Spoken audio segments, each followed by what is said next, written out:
Alright, this video is on horse pawing and standing still at the tie rack, whether the horse is cross-tied or direct tie. You can do this exercise as long as the horse is safe, standing tied. In other words, he doesn't pull back or he doesn't flip himself over backwards. He doesn't do any of those things.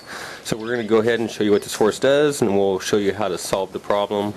There he's moving around a little bit, which isn't too bad, but here's 10 seconds after tying him up.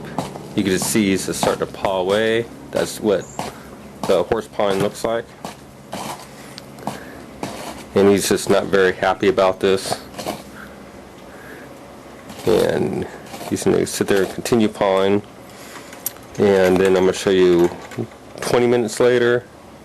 Here's 20 minutes later. You know, he's just throwing his head up a little bit. 30 minutes later, you know, he starts pawing again a little bit.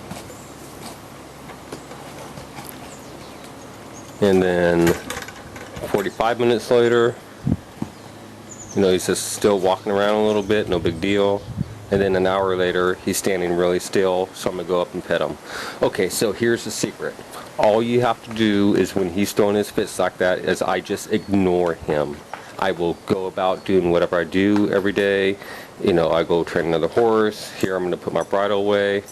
I'm going to put my blanket and saddle away. I'm going to ignore him. I'm not going to give him the attention that he wants. When he's pawing, all he wants is your attention. So if I sit there and ignore him, you know, soon enough he's going to relax and he's going to calm down and he's not going to be moving around. When he stops moving around and pawing and he's just standing still like he's doing in this picture, yeah, I'm going to go up and like I am here, I'm going to go ahead and pet him and tell him, you know, he's doing really good. This is what the behavior I want. So here's where he gets my attention, is by standing still.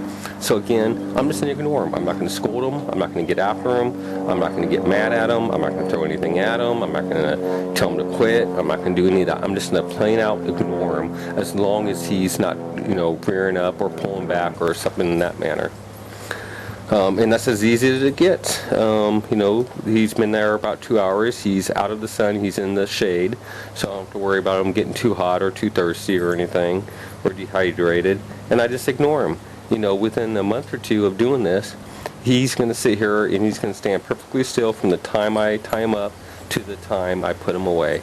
And that's as easy as it gets with pawing, horse pawing, and having them stand still while tied. I just ignore them. Just ignore them. You know, go about and do whatever you do in the barn every day. The first day will probably take you a couple hours, like it took us a couple hours today. But eventually he's going to stand still enough. And then, you know, this will how you'll always react or be when you tie him up. And again, when he's standing nice and still, you can walk up to him and pet him, tell him he's doing a good boy, but don't do it while he's pawing, because then he'll just start pawing more, because all he wants is your attention. So if you just ignore him, he'll stop. All right, so hope it helps, and have a great day.